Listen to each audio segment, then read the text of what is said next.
The alarm started as a soft beep. Then it became louder. Then it became a screaming wail that made Senior Monitor Vexala jump from her chair. She had been watching the sensor screens for 12 hours straight. Nothing ever happened at Sentinel-7. The monitoring station floated at the edge of explored space where the Caltheron Empire's territory ended and the empty void began. For 20 years, Vexala had sat in this chair, watching dots on screens that represented asteroids, comets, and the occasional piece of space debris. Nothing interesting. Nothing dangerous. Nothing unknown. Until now. Her six-fingered hands moved across the control panel, trying to silence the alarm. The screen in front of her showed something that should not exist.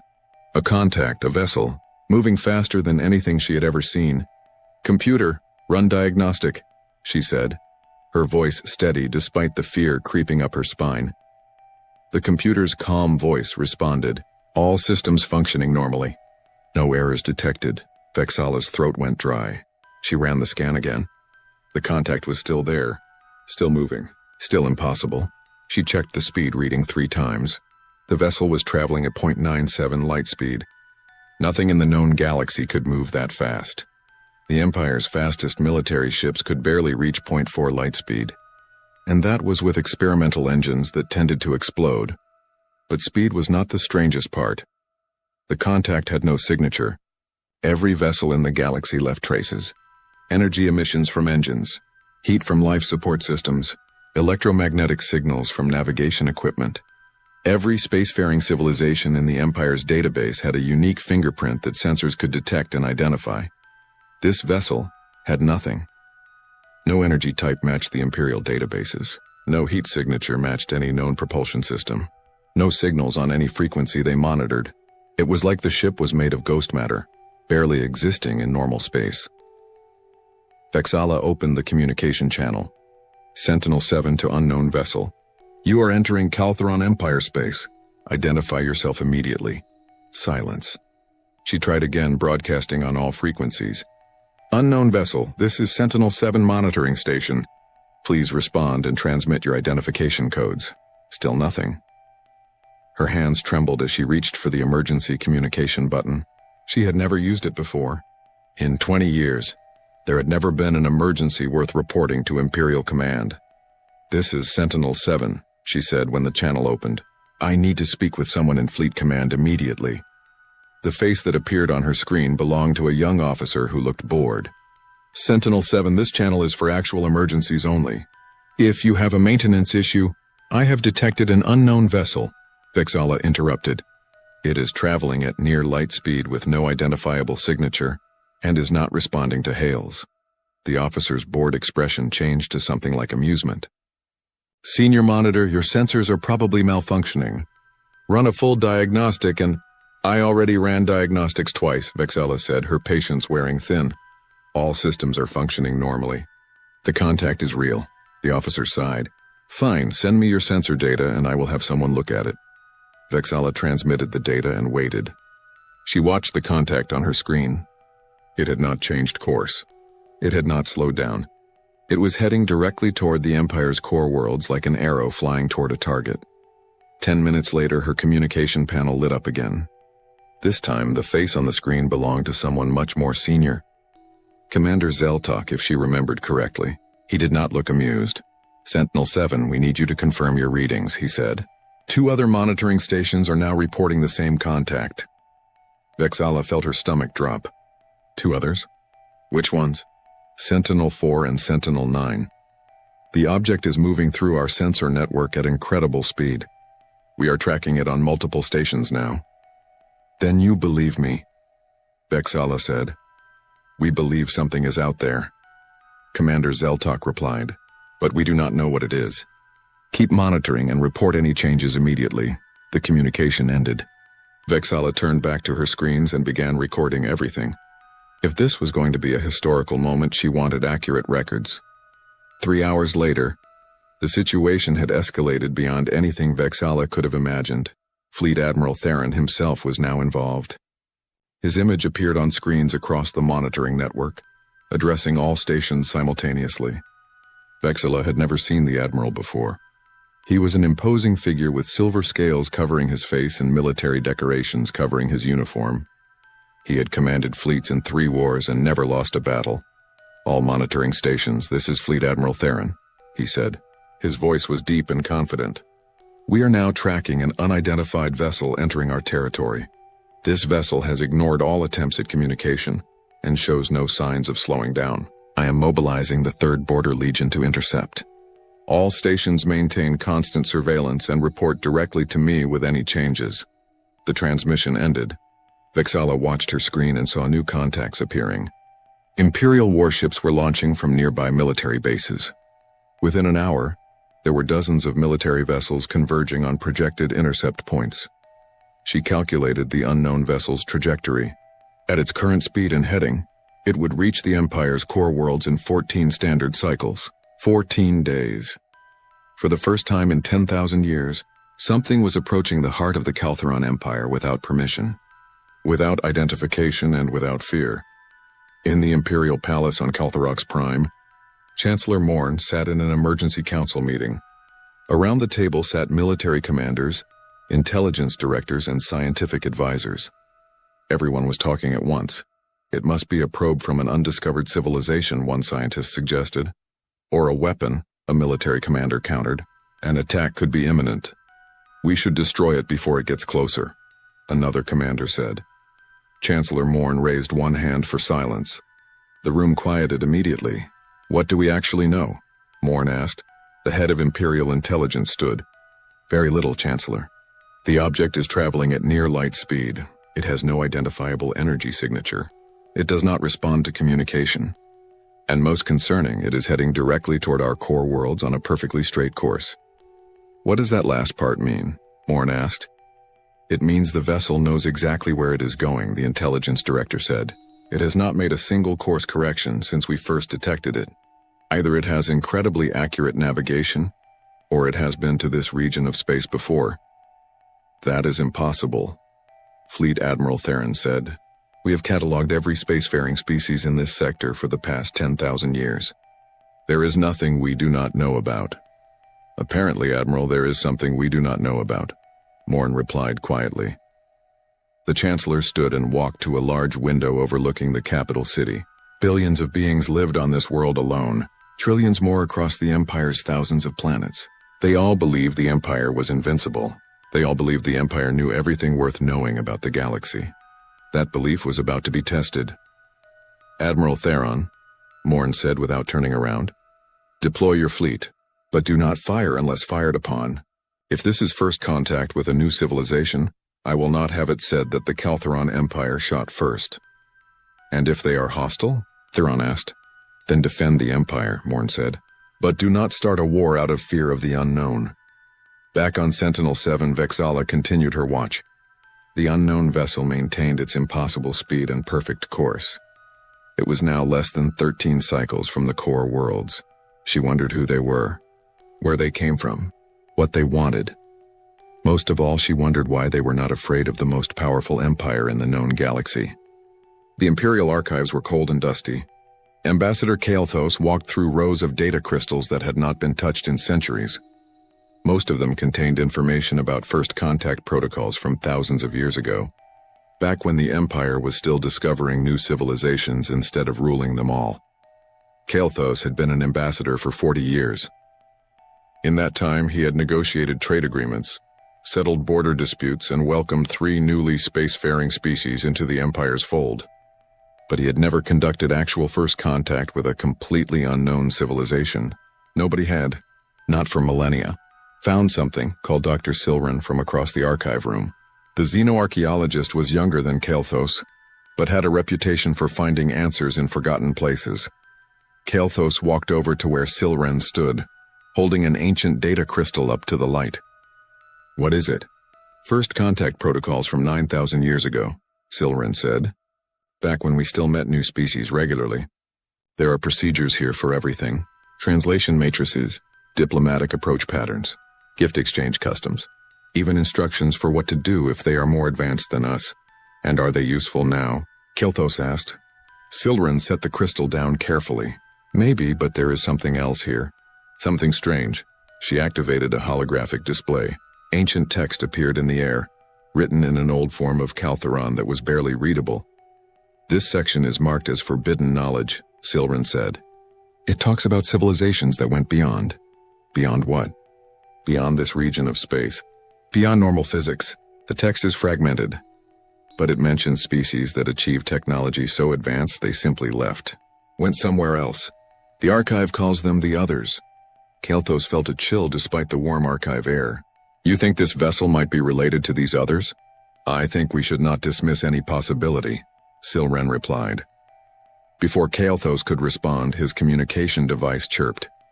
It was Fleet Admiral Theron. Ambassador, your presence is required on the command ship immediately. We are moving to intercept the unknown vessel. The command ship Dominator was the largest vessel in the 3rd Border Legion. Its bridge was a massive room filled with screens, holographic displays, and dozens of officers monitoring every system. Kael'thas felt small standing there, surrounded by military might. Ambassador, Theron greeted him. We are approaching the unknown vessel's projected path. We will attempt to intercept in 6 hours. What do you expect to happen? Kael'thas asked. I expect them to stop when they see my fleet, Theron said confidently. We have 847 warships deployed in a blockade formation. No sane commander would try to pass through that. And if they are not sane? Kael'thas asked quietly. Theron did not answer. Kael'thas spent the next 6 hours preparing. He had a team of linguists ready with translation matrices that could handle 10,000 languages. He had cultural advisors who had studied every known civilization's customs. He had diplomatic gifts prepared, ranging from simple symbols of peace to valuable resources. He was ready for any kind of first contact scenario, except perhaps for being completely ignored. Contact in 30 seconds, an officer announced. The main screen showed the empty void of space ahead. Kael'thas held his breath. Around the Dominator, hundreds of warships waited in formation, their weapons powered but not aimed. A show of strength but not aggression. Contact in 10 seconds. Kael'thas saw it before the sensors announced it. A flash of light that resolved into a shape. The unknown vessel dropped out of faster-than-light travel and coasted through space at a mere fraction of light speed. For the first time, they could see it clearly. The ship was sleek and dark, its surface seeming to absorb light rather than reflect it. It was smaller than Kael'thas expected, perhaps the size of a mid-range cargo vessel, but there was something about its shape, its presence, that spoke of incredible power being held in check. Hailing on all frequencies, the communication officer said. Kael'thas leaned forward.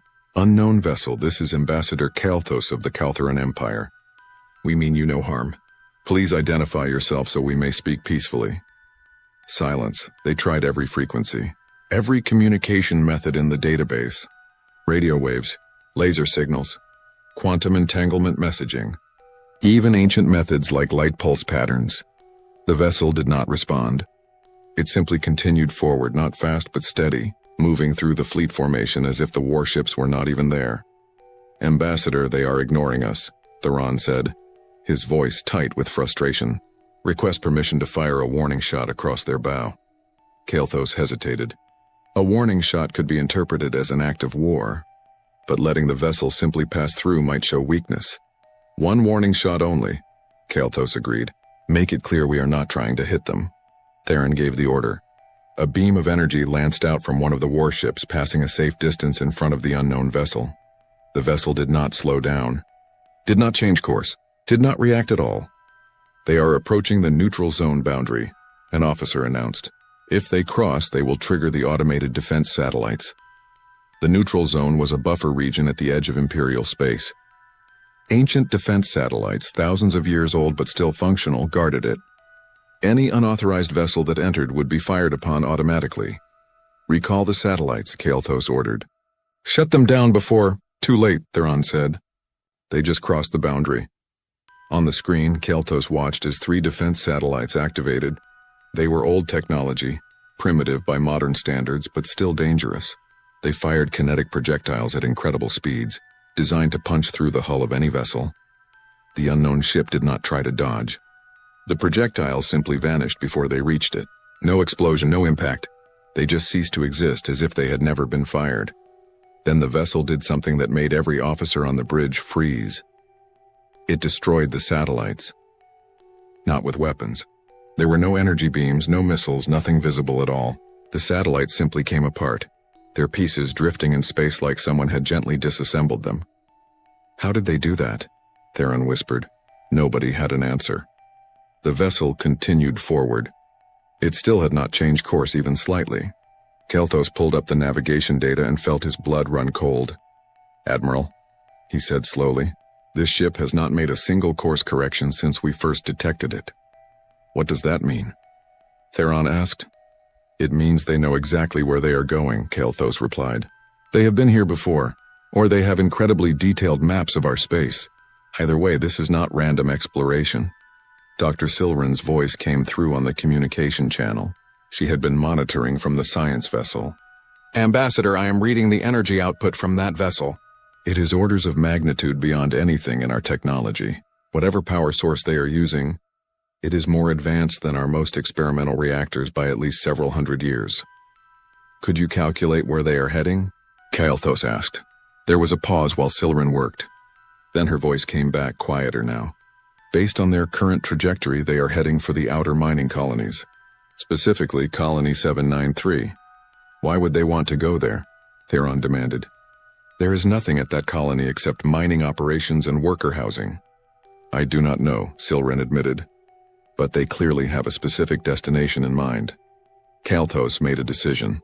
"Admiral, have your fleet follow at a safe distance. Do not engage unless they show hostile intent. I want to see what they do when they reach the colony." "And if they attack the colony?" Theron asked. "Then you have my permission to defend it," Kelthos said. "But I do not think they came all this way just to attack a mining colony." "Then what do you think they want?" Theron asked. Kelthos watched the dark vessel on the screen, moving through space with purpose and confidence. "I think they want something very specific. And I think we are about to find out what." The unknown vessel continued toward Colony 793. Behind it, 847 warships followed like a school of fish trailing a shark. The fleet was supposed to be intimidating. Instead, they looked small and uncertain. In the Imperial Palace, Chancellor Morn received constant updates. Each report was more worrying than the last. The vessel could not be communicated with. It could not be stopped. It was heading toward an Imperial colony with clear purpose. And most worrying of all, it had technology that made the Empire's military might look like primitive weapons from a forgotten age. Morn stood at the window again, looking out at the capital city. Somewhere out in space, something was approaching that the Empire did not understand and could not control. For the first time in 10,000 years, the Kaltheran Empire was not the most powerful force in the room. The thought terrified Morn more than any war ever had. Colony 793 was not a beautiful place. It orbited a dead star, pulling minerals from asteroids that had once been planets. 20,000 workers lived there, most of them from the lower castes of the Empire. They worked long shifts in the mines, processing ore that would be sent to the core worlds to build ships and stations. Governor Ralseth received the emergency transmission with disbelief. An unknown vessel was approaching his colony. The entire 3rd Border Legion was following it. Fleet Admiral Theron himself was requesting that the colony prepare for possible evacuation. "This must be a drill," Ralseth said to his aide. "Nobody attacks mining colonies. There is nothing here worth attacking." "The Admiral seemed quite serious, Governor," the aide replied nervously. Ralseth looked out the window of his office at the ugly industrial landscape below. "Fine, send out an alert. Tell people to stay calm but be ready to move to emergency shelters if needed." 2 hours later, the unknown vessel arrived. It came out of faster-than-light travel and stopped, just stopped, hovering in space above the colony like it was examining something. The 847 warships of the 3rd Border Legion spread out around it, weapons powered and ready. On the bridge of the Dominator, Admiral Theron watched the vessel with growing frustration. "It has been sitting there for 10 minutes, he said. "Not moving, not communicating, just sitting." Ambassador Kelthos was equally puzzled. "Maybe they are scanning the colony." "Scanning for what?" Theron demanded. Before anyone could answer, the communication systems across every ship in the fleet suddenly activated. Not with a voice transmission, with data, pure data, flooding into their systems faster than the computers could process. "What is happening?" Theron shouted over the alarms. "They are transmitting something," the communication officer said, hands flying over controls. "It is overwhelming our systems." Wait, the computers are translating it automatically. Translating from what language? Kalthos asked. I do not know, the officer admitted. The translation matrices are not recognizing the base language, but they are still producing output. It is like the transmission is telling our computers how to understand it. A moment later, text appeared on every screen throughout the fleet. Simple text in perfect Kaltheron language. We are human. We are here for our people. The bridge went silent. Human, Theron said slowly. That designation is not in our database of known species. Search the colony records, Kalthos ordered. See if there are any workers registered under that species name or anything similar. It took 15 minutes to search the records. When the results came back, Dr. Silren was the one who made the connection. Ambassador, you need to see this, she transmitted from the science vessel. I cross-referenced the colony worker database with historical records. There is a species registered as human in the old databases. The spelling is slightly different, but the pronunciation is almost identical. What do we know about them? Kalthos asked. Very little, Silren said. The records go back 400 years. It seems a damaged colony ship entered our space. The ship was failing, life support critical, and they requested assistance. We provided it, so we helped them, Theron said. Then why are they acting hostile now? Let me read you the full record, Silren continued. Her voice was tight. The damaged ship contained approximately 3,000 individuals. They were brought to various colonies and integrated into the workforce. Their ship was scrapped for materials. There is no record of them ever leaving or requesting to return home. Understanding dawned on Kalthos like cold water. We did not rescue them. We absorbed them. We took their ship and scattered them across our colonies as workers. They were going to die if we did nothing. Theron protested. We saved their lives. And then we made them work in our mines for 400 years, Kalthos replied quietly. On the screen, the unknown vessel began to move. Not toward the fleet, toward the colony. It descended through the atmosphere with impossible grace, landing in the main worker district. Governor Ralseth, what is happening down there? Theron demanded over the communication channel. The governor's voice came back, confused and frightened. The vessel landed in Sector 9. It is just sitting there. No one has come out. But something strange is happening. What kind of strange? Kalthos asked. Workers are moving toward it, Ralseth said. Hundreds of them. They are just walking toward the vessel like they are being called. Stop them, Theron ordered. We are trying, Ralseth replied. But they are not listening to orders. It is like they are in a trance. On the Dominator's main screen, they switched to a view from the colony's surface cameras. Kalthos watched as hundreds of workers walked through the streets toward the landed vessel. They were not running or panicking. They moved with purpose, with certainty, like they knew exactly what they were doing. Get me a closer view, Kalthos said. The camera zoomed in on the crowd. Kalthos studied the faces. They looked similar to many other bipedal species in the Empire, but there were subtle differences. The facial structure, the way they moved. These were humans, the descendants of those refugees from 400 years ago. The vessel's hull opened, not with a door or ramp, but the surface simply became permeable, allowing people to walk through like it was made of water instead of metal. The humans walked inside, disappearing into the ship. How many workers are entering? Theron asked. An officer counted on his screen. Current count is 2,847, Admiral. Dr. Silren's voice came through again. That is a very specific number. Let me check something. There was a pause. Then Silren spoke again, and her voice was filled with awe and fear. Admiral, Ambassador, I just cross-referenced the colony's genetic database. There are exactly 2,847 individuals in this colony, with genetic markers matching the original human refugees. Not approximately, exactly. What are you saying? Kalthos asked, though he already knew. I am saying that vessel knew the exact number of humans in this colony before it arrived, Silren said. It knew their precise location. It probably knows the location of every human descendant in the entire Empire. Theron's face went pale. How is that possible? I do not know, Silren admitted. But it implies they have been watching us, tracking their people, probably for a very long time. On the surface, the last human entered the vessel. The hull sealed behind them. For a moment, nothing happened. Then the vessel lifted off. It rose through the atmosphere and stopped in space, directly in front of the fleet formation. The communication systems activated again. Another data transmission faster than before. This time it included more than words. It included images, names, faces, locations. They are sending us a list, the communication officer said, his voice shaking. 74 locations across the empire. Each location is marked with numbers. The numbers add up to 147,936. What do those numbers represent? Theron demanded. Ambassador Kael'thas knew the answer before anyone said it. Those are people, humans, every human descendant scattered across our empire. A new message appeared on the screens. This time, the words were not polite. You have 10 cycles to gather our people and bring them to designated release points. If you comply, we leave peacefully. If you do not comply, we will retrieve them by force. You have been warned. The transmission ended. The human vessel accelerated and vanished, returning to faster-than-light travel. It was gone in seconds, leaving only the stunned fleet behind. They are giving us an ultimatum, Theron said. His voice was hard, angry. They are ordering the Kaltheran Empire to obey them. They are asking for their people back, Kael'thas corrected. People we took from them. We saved them from certain death, Theron insisted. And then we kept them as workers without their consent, Kael'thas replied. Admiral, we need to contact Chancellor Morn immediately. This situation is bigger than either of us can handle. Back on Kaltherox Prime, Chancellor Morn convened another emergency council.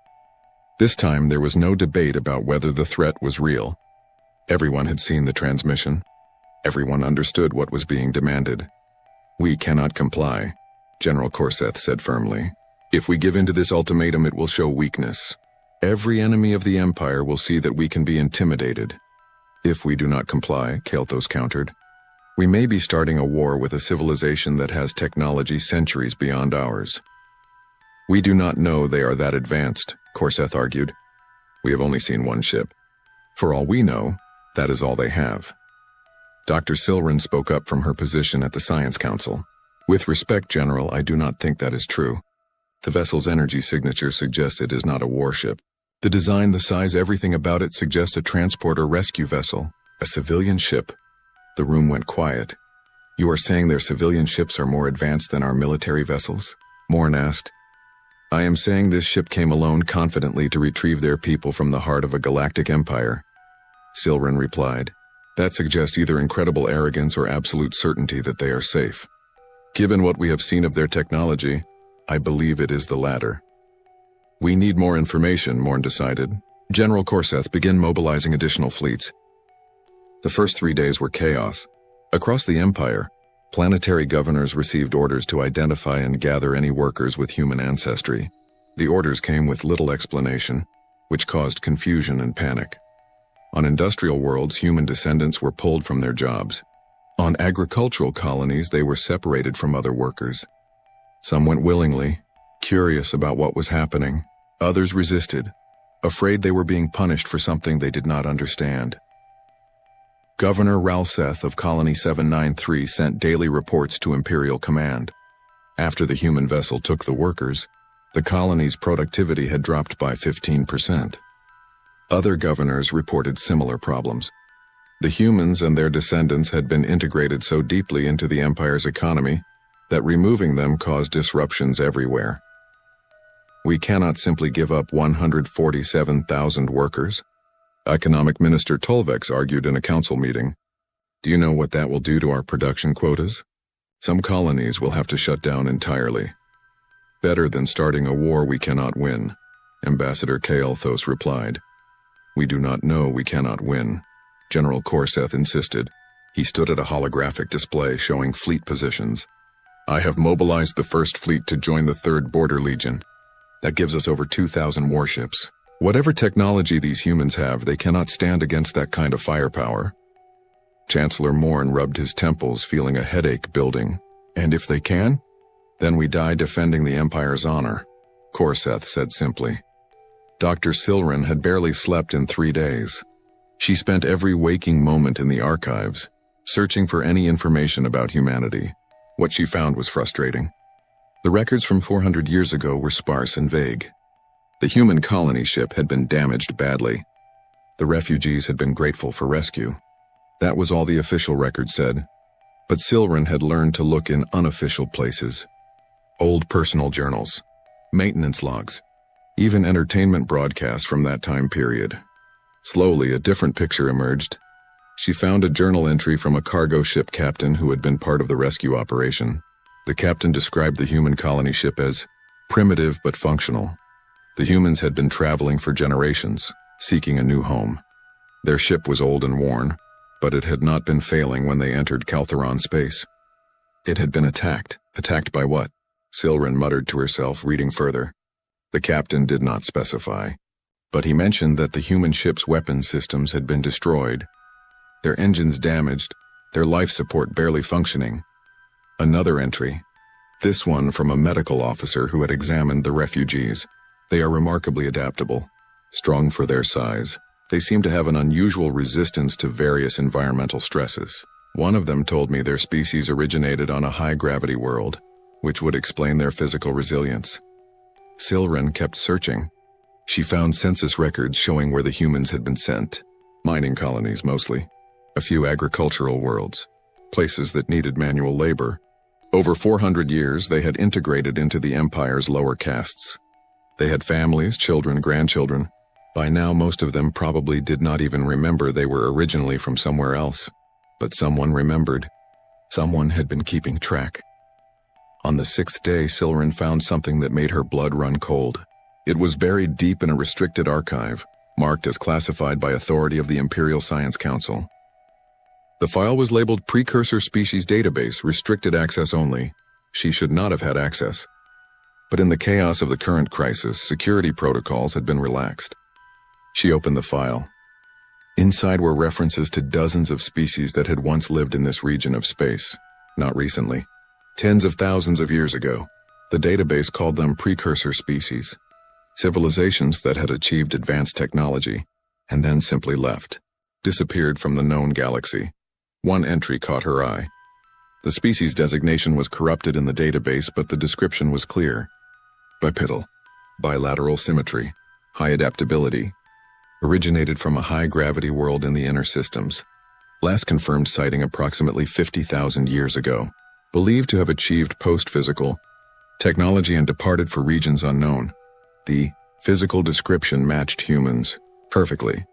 Silren transmitted her findings to Ambassador Kael'thas immediately. Are you saying humans are one of these precursor species? Kael'thas asked, his voice tight with tension. I am saying humans were here before we were, Silren replied.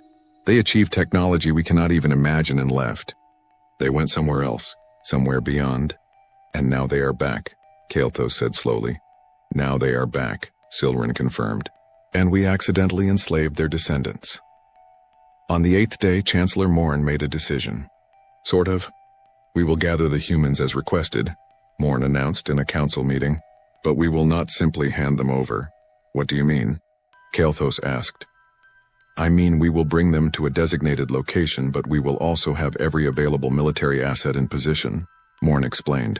If the humans come to collect their people, we will be ready to negotiate from a position of strength. Or fight, General Korseth added with satisfaction. Or fight, Morn agreed reluctantly. I am offering them a choice. Peaceful negotiation or conflict. Let them decide which they prefer. Kael'thas wanted to argue, but he understood the political reality. The Empire could not appear weak. Even if they gave the humans back their people, it had to look like a negotiation, not a surrender. Where will this meeting take place? Kael'thas asked. Neutral space, Morn said. Sector 14. It is far enough from our core worlds to be safe, but close enough to our fleet bases that we can respond quickly if needed. The orders went out. All humans and their descendants were to be transported to collection points, then moved to Sector 14. The process was not gentle. Many humans protested being taken from their homes. Some tried to resist, but the Empire's security forces were efficient, and within 2 days, nearly 120,000 humans had been gathered. That is not enough, Admiral Theron said, reviewing the numbers. They wanted all of them. We are missing almost 30,000. Some are in remote locations, an aide explained. Deep space stations, long-range exploration ships, colony worlds that have not responded to our hails. We are still trying to reach them. We do not have time, Theron said.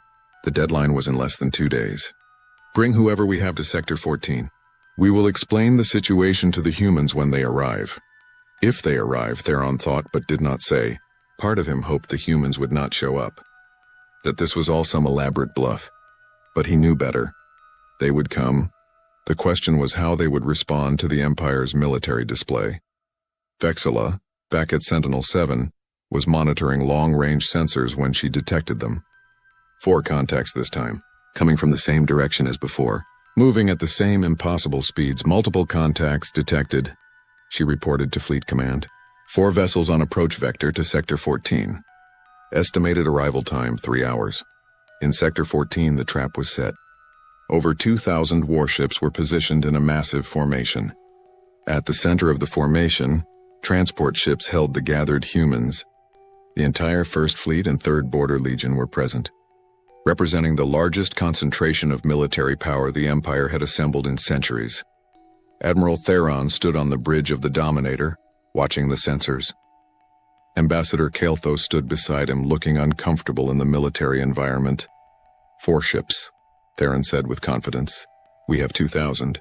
Even with their technology, those odds should give them pause. Or it will make them angry, Kael'thas replied quietly. Then we will see what they are really capable of, Theron said. The human vessels arrived exactly on schedule. They dropped out of faster-than-light travel at the edge of the sector and stopped. For a long moment, nothing happened. The 4 vessels just hung in space, dark and silent. Then one of them transmitted. This time it was not just data. It was video. A face appeared on every screen in the fleet. A human face. The being looked middle-aged by most species standards, with short dark hair and eyes that seemed tired and disappointed. I am Captain Sarah Chen of the human recovery vessel Remembrance, the human said. Her voice was calm, measured, but there was steel underneath. You have gathered our people. Thank you. Transfer them to our vessels and we will depart. Admiral Theron activated the fleet's communication system. This is Fleet Admiral Theron of the Kaltheron Empire. Before any transfers occur, we need to discuss terms. Terms? Captain Chen's expression did not change. There are no terms. You have our people. We are taking them home. That is all. With respect, Captain, you are surrounded by 2,000 warships, Theron said. Perhaps we should negotiate like civilized beings. For the first time, Captain Chen showed emotion. She smiled, but it was not a friendly smile. Admiral, we left this region of space 50,000 years ago. We hoped you would have evolved beyond threatening people to get what you want. Clearly you have not. You dare, Theron began, but Chen cut him off. We dare many things, Admiral. We crossed the galaxy. We transcended the physical limitations of normal space. Begin the transfer, Admiral Theron said quietly. His voice carried defeat, Admiral. General Corseth's face appeared on a communication screen from one of the other command ships. We cannot simply surrender. The Empire's honor is irrelevant if we are all dead, Theron interrupted. Begin the transfer. That is an order. The transport ships opened their docking bays. Small shuttles began moving between the Imperial vessels and the human ships, carrying their precious cargo of confused and frightened people. Kael'thas watched the transfer on the monitors. He saw human faces looking out from the shuttle windows. Some looked happy. Some looked scared. Most just looked confused. These were people who had been born in the Empire. Their parents and grandparents had been born in the Empire. Many of them probably thought of themselves as Imperial citizens, not humans. Now they were going home to a place they had never seen. It will take hours to transfer everyone, an officer reported. We have nearly 120,000 individuals to move. How many did they ask for? Theron asked. 147,000, the officer replied. Theron closed his eyes. They were short. Nearly 30,000 people were still scattered across the Empire, too far away to retrieve in time. Inform Captain Chen that we could not locate everyone, Theron said. Some are in remote locations that we could not reach before the deadline. Captain Chen's voice came through the speakers. She did not sound sympathetic. We know where they are, Admiral. Every single one of them. We have been tracking them for quite some time. Then you know we tried to comply, Theron said. You tried to set a trap, Chen corrected. But yes, you are transferring those you gathered. That is something. The transfer continued in tense silence. Hours passed. The Imperial fleet stayed in formation, weapons powered but not aimed. The human vessels waited patiently, their own weapon systems never even activating. They did not need weapons to be threatening. Finally, the last shuttle completed its journey. Nearly 120,000 humans had been transferred to the recovery vessels. All available individuals have been transferred, Admiral Theron reported. Confirmed, Captain Chen replied. Now we will collect the rest. What do you mean? Theron asked, though he feared he knew. We told you, Admiral. We know where they are. Every station, every colony, every deep space exploration vessel that has humans aboard. We are going to collect them. You may either cooperate or watch. Your choice. Before Theron could respond, the human fleet split up. Groups of vessels departed in different directions, moving faster than anything in the Imperial fleet could follow. They spread across the sector like seeds in the wind, heading for specific destinations with perfect knowledge of where to go. They have complete intelligence on our territory, General Corseth said, his voice filled with horror. They know the location of every military installation, every colony, every ship in our fleet. They have been watching us, Kael'thas said, probably for a very long time. We took their people 400 years ago. They have been monitoring them ever since. Over the next 3 days, reports came in from across the Empire. Human vessels appeared at remote stations and colonies. They did not attack. They did not threaten. They simply arrived, collected any humans present, and left. Imperial forces that tried to interfere found their weapon systems disabled without any visible attack. Ships that moved to intercept found themselves unable to navigate properly, as if space itself was pushing them away. The humans did not fight. They did not need to. On the 4th day after the confrontation in Sector 14, all human vessels converged at a single point in neutral space. Admiral Theron, following orders from Chancellor Morn, took the Dominator to that location with a small escort fleet. This time, Captain Chen agreed to a face-to-face meeting. The meeting took place on a neutral shuttle halfway between the fleets. Admiral Theron, Ambassador Kael'thas, and Dr. Silren represented the Empire. Captain Chen came alone. She looked different in person, smaller than Theron expected. Humans were not an impressive species physically, but there was something in her eyes that made Theron want to look away. Authority, power, the confidence of someone who knew exactly what they were capable of. Thank you for meeting with us, Kael'thas began, trying to be diplomatic. I am here as a courtesy, Chen replied, sitting down across from them. You seem like you want to understand what happened. I can give you that much before we leave. We want to avoid future conflicts, Kael'thas said. We did not know who you were. We did not know your people were here. You did not know because you did not ask, Chen said flatly. When you found that refugee ship 400 years ago, did anyone think to find out where they came from? Did anyone consider that maybe they had a home to return to? Silence. We thought the ship was alone, Theron said. A lost colony vessel with no home. That vessel was exploring this region, Chen explained. We sent dozens of them out thousands of years ago before we left. They were generational ships meant to travel for centuries, documenting this part of the galaxy. That particular ship ran into some kind of spatial anomaly that damaged their engines. They limped into your space asking for help. And we helped them, Theron insisted. You helped them and then kept them, Chen repeated. Admiral, let me tell you something about humans. We do not forget our people, ever. When that ship failed to report back, we sent others to investigate. By the time they arrived, your empire had already scattered the survivors across dozens of worlds. We have been watching them ever since. Watching you. Dr. Silren spoke up. The archives call your species precursor. They say you left this region 50,000 years ago. Chen nodded. That is correct. This area of space was our original home. We evolved here, built our first civilization here, but we outgrew it. We discovered technologies that allowed us to go further, to do more. So we left, seeking new frontiers. Why come back? Silren asked. Because it is still home, Chen said simply. We left, but we never forgot where we came from. We maintain long-range monitoring systems. We protect this region even though no one here knows it.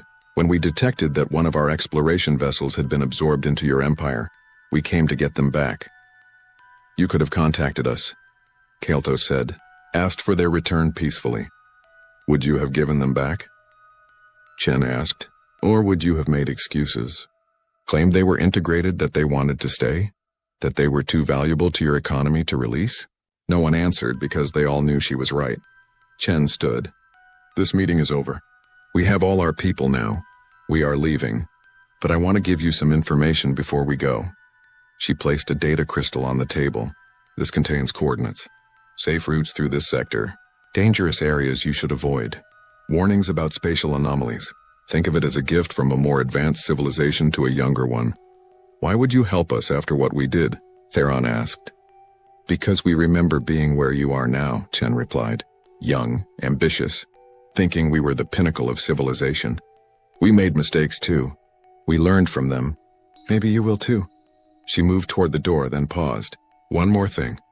This region of space is under human protection. We have monitoring stations throughout the sector. Automated defense systems. If you expand into areas we have marked as dangerous, you will encounter them. Follow the guidelines in that data crystal and you will be fine. Ignore them and you will have problems. Are you threatening us? Theron asked. I am informing you, Chen corrected. The galaxy is bigger than you imagine, Admiral. More complex. More dangerous. You have been living in a small, safe pocket of space, thinking you are the dominant power. You are not. You never were. But you can be safe if you are smart. She left the shuttle. Through the window, they watched her return to her vessel. Minutes later, the entire human fleet vanished. Not gradually, not in sequence. All at once, they simply ceased to exist in normal space, leaving only faint energy readings that quickly faded to nothing. Back on Kaltharox Prime, Chancellor Morn addressed the Imperial Council. News of what had happened had spread quickly. Some council members demanded revenge. Others called for increased military spending. A few suggested trying to acquire human technology.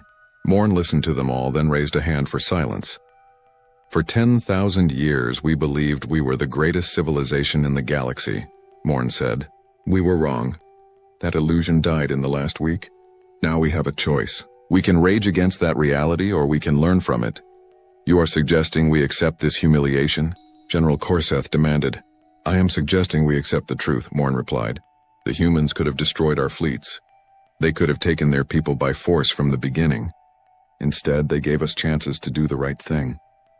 They could have left us with nothing. Instead, they gave us navigation data and warnings about dangers we did not even know existed. They showed mercy, Ambassador Kalthos said quietly. They showed us what we could be, Morn corrected. Advanced, powerful, but still capable of kindness. Still capable of giving younger civilizations chances to improve. So what do we do now? Economic Minister Tolvex asked. We reform, Morn said. We examine every species in our empire. We look for others we have mistreated.